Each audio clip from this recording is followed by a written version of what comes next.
When young women sing, they tell the truth about the world. It is a song of worship that stirs the revolution. With hands lifted high, a posture of solidarity, the one that God makes with his creation. For the mighty one has been mindful, the Holy One has seen. The young woman who sang of the pain of her rejection, the young woman who sang of the depth of her despair. There was courage in her voice, though it trembled and was dissonant. No, they did not want to hear. No, they did not pay attention. She still sings to us today, calling on a higher power to dismantle broken systems, to renew what we've destroyed. Do you hear her song sung in our streets? Can you join this worship song to pray that God will lift the needy and humiliate the strong?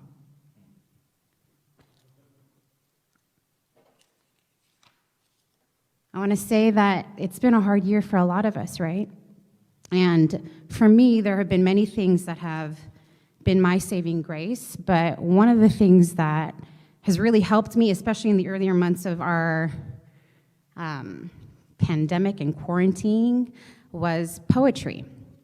Poetry has saved me this year, along with visual arts and the dramatic arts and creative arts. They have been my lifesavers. What poets and artists and creatives give us is a fresh vision of the world, an alternative perspective. They can use mediums that step out of the realm of the normative and the mundane and bring us to a place that is other. And in this place, we can begin to imagine anew. I think art can be a safe space to explore difficult things. If you are one of my Facebook friends, you will look back and you can see some of the poems that I was meditating on and thinking through in the earlier parts of this year. And some of these poems helped me to kind of process the angst and the tension that I was feeling. However, in these last couple of months, there's one poem that I've been meditating on since I had joined this conversation with other pastors across the district that began to have conversations around racial injustice and the complicity of the church. It's a poem by Emily Dickinson. I'm not sure if you know that name, but she's an American poet from the 19th century, and she writes this poem called "Tell All the Truth, but Tell It Slant." So I'm just going to read it really quickly. Tell all the truth, but tell it slant. Success in circuit lies. To bright for our infirm delight, the truth's superb surprise. As lightning to the children eased with explanation kind, the truth must dazzle gradually, or every man be blind. There's a lot to kind of think in that, but I'm not going to break that down. It just has been something that I've been thinking through. If you know Eugene Peterson, he's the author, translator of The Message, and he wrote another book that takes words from that poem, and the book is called Tell It Slant, A Conversation on the Language of Jesus in His Stories and His Prayers. Eugene Peterson is actually interested in breaking down the barriers between what we would call holy language or churchy language and everyday casual language, which is why he wrote The Message, right? He wanted language to be accessible to people. And I want to just read a short quote from the beginning of this book, the introduction. He writes this: "There are many occasions when the imperious or blunt approach honors neither our God nor our neighbor. Unlike raw facts, truth, especially personal truth, requires the cultivation of unhurried intimacies. Dickinson's slant and gradually are ways of getting past preconceptions, prejudices, defenses, stereotypes, and the fact-dominated literalism, all of which prevent relational receptivity to the language of the other. The other." See, we live in a really graceless culture, don't we? Even inside the church. The Bible says it, I believe it, that settles it. That attitude just bashes you over the head. It's not compelling. It's not attractive. And I'm beginning to think that more and more people care less about actually connecting with people and reaching them. Because I think it requires an investment in vulnerability and intimacy. And it's time-consuming. And this is why I think poetry, and to a wider extent art, is a saving grace, because it speaks a different kind of language. It can create a safe place to explore an idea that might be difficult to grasp or figure out. I think in the same way, comedy does this. I'm not the funniest person in the room. That's Sean Matson. But comedy is a kind of art, right? Because it has the ability to say true things in a slanted way. Have you ever watched a comedy special? I don't know who your favorite comedian is, or even if you like to laugh. But have you ever watched a comedy special and the comedian is like making a joke about relationships, like either with your spouse or with your children, and you can't help but laugh because you see yourself or your partner or your kid in that joke, right? But it's okay to laugh because it's not directed at you, right? You're not being attacked, but you can like, whoa, I do that thing that people are making fun of at this point. I think we, like the world, but also we, the church, we've got to get better at talking about true things in a way that enhances truth, that draws people in instead of repels them for the sake of truth itself. And I do think that poetry and art and comedy are helpful vehicles for doing this. Let's go back to Mary's song poem. When you read it, you cannot deny the clear and straightforward and even blunt words she's proclaiming, right? But I think that the form itself is the slant. It's a song of worship. The song of worship of a young woman. Have you heard the term, the medium is the message? She is the medium. And if you do not value the medium, then you can probably bet that you don't care about the message, right? Art is subjective. And it's interesting that in the art world, what is valued or elevated or how somebody comes to fame, I don't always think it's because of technique. I was the opening shift supervisor at the Alki Starbucks from 2006 to 2008. And if you're in West Seattle in those years, maybe I served you coffee, I don't know. But in coffee shops like Starbucks and other coffee shops, you will sometimes see art on the wall.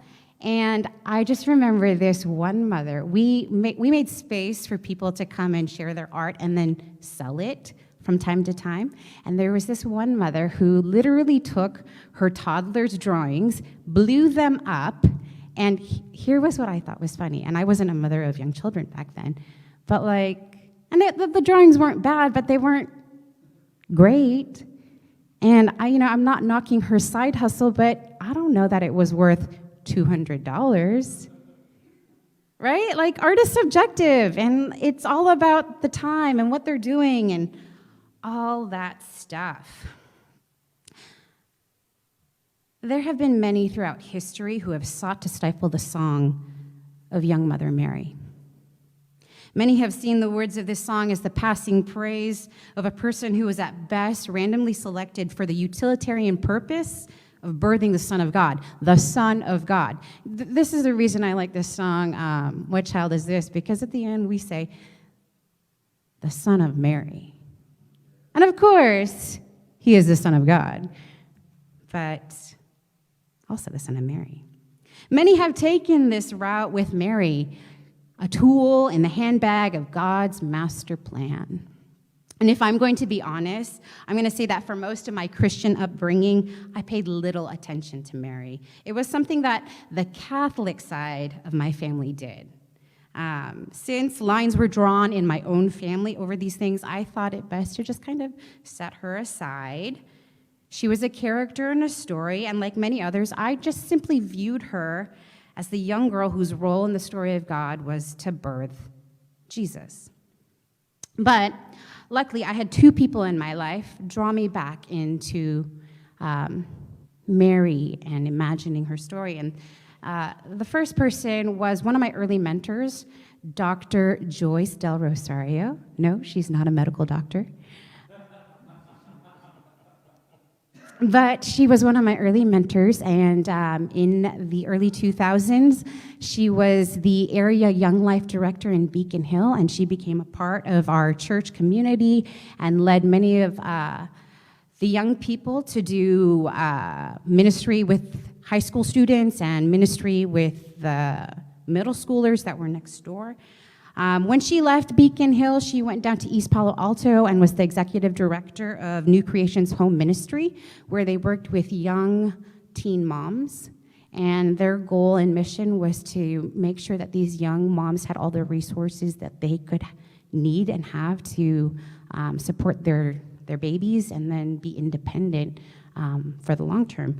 And as she did that ministry over the years, we'd have conversations, and she drew a lot of lines and connections between the story of Mary and these young women, and their disenfranchisement in their own families and in their own neighborhoods and communities, and really was able to dignify these young women as she thought through the lens of Mary. And so I'm really thankful to Dr. Joyce Del Rosario and the work that she did then and the work she continues to do now. And the other person who drew me back into the Mary narrative was a professor I had at grad school who was a pastor in the Philippines in the either late 70s, early 80s. And he was talking about this passage of scripture that we're looking at this morning, the Magnificat. And he had said, I was something along this line. His name is Dr. Darrell Johnson, and he was basically saying he was practicing some civil disobedience by preaching the Magnificat at the church he was preaching at in Metro Manila, because the Magnificat was actually banned in the Philippines during the Marcos regime presidency, however you want to see that. This is particularly interesting to me because maybe some of you don't know, but I am Filipina, and both of my parents were born and raised in the Philippines, grew up during his presidency. Ferdinand Marcos was president from 1965 to 86 and imposed martial law in the Philippines over Filipino citizens from 1972 to 81. I didn't know that until my professor had told me that. And so I found that really interesting. This was kind of a reverse for me, right? Where people revered the medium, Mary herself, right? A Catholic nation, the Philippines is. I can't tell you how many novenas I attended growing up with my Catholic family, or how many Hail Marys I sat through in a prayer meeting trying to figure out which bead we were on. But the message at that time and in that government, the message was dangerous. Because if a Catholic nation that revered Mary actually took up her song, well, that could be revolutionary. I like to imagine Mary's song as a kind of spoken word piece, one actually crafted by a mature Mary who is sharing her experience with Luke, who is documenting it. And of course, this is after the death of her son. No, wait, after the unjust execution of her son, a son whose birth brings forth this song of worship. She crafts this song by looking back into her own tradition and then locates the voice of her ancestor Hannah, who prays a prayer we find in 1 Samuel 2. That then gives Mary the right words she's looking for to express what she's experienced. She takes these words and she makes them her own. This song of worship stands in solidarity with every woman who's ever been abused. It stands in solidarity with every mother that would sacrifice her son or see her son brutally die. It stands in solidarity with the faith of young women who believe in a God who hears her prayers and intervenes. It stands in solidarity with those who, by the standards of their society, are not valued, but whom God chooses and calls highly favored. I've been in many conversations lately about reimagining our worship. And my goodness, have we had to do that this year? In so many ways, right? We've worked hard to kind of make this platform engaging and relevant for all of us, right? But engaging worship is actually a perennial conversation. I don't think we'll ever have to drop that conversation. We will always have to find ways to make what we do when we gather something that's worth your time, our time, so that when we leave this space, when we disperse, we have been made better, we have been encouraged, we have maybe hopefully been transformed, touched, inspired, engaged, all those really good things. And I want to remind you that Mary's song is a poem, a hymn, a praise to God, not just because of the words it proclaims or who it's directed at, but because it's done in the presence of Elizabeth and Elizabeth's baby, for those of you who champion the unborn, and Mary's baby, Jesus, and, well, of course, us. This is happening in Elizabeth's home, not a synagogue, and not the temple. It's two pregnant women who are choosing to share life and recounting with each other the goodness and the majesty of God. If ever God used ordinary people to bring about his peaceable kingdom in this world, well, it was then with Mary and Elizabeth and this little worship gathering. If we have to reimagine worship moving forward, may we begin to think of worship as integral to our everyday lives, as happening when two or more of us are in front of each other, declaring the truth about God and his world, both in words and in our deeds. And so now may you be gifted with courage to tell the truth slant. Tell all the truth, but tell it slant, finding creative and artistic ways to share and embody the love and justice and mercy of our good God. And may you be like Mother Mary, who stands in solidarity with her tradition and her ancestors, singing a new old song that dignifies the lives and stories of the disenfranchised. And may a life of worship be not just a thing we do here on a Sunday morning or on special holidays, but be the moments between here and there in the regular places of our lives that we share.